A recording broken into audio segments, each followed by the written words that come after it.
अरे वा, छान. फुलपाखरू म्हणजे त्याच्यामुळे आपल्या कमरेच्या खाली सगळ्या आपल्या याचा व्यायाम होतो छान पैकी. फुलपाखरू झालेलं आहे आणि आता आपण कुठेतरी फिरायला गेलेलो आहे गार्डन मध्ये.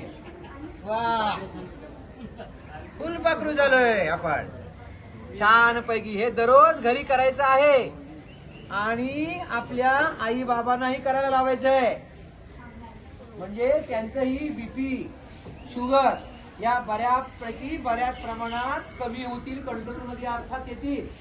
सातत्य ठेवायचं आहे. चला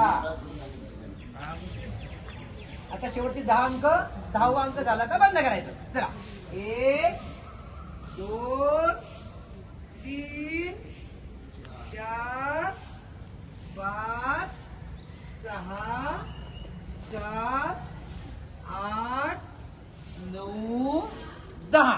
चला आपण बसूया आपल्या ह्याच्यामध्ये.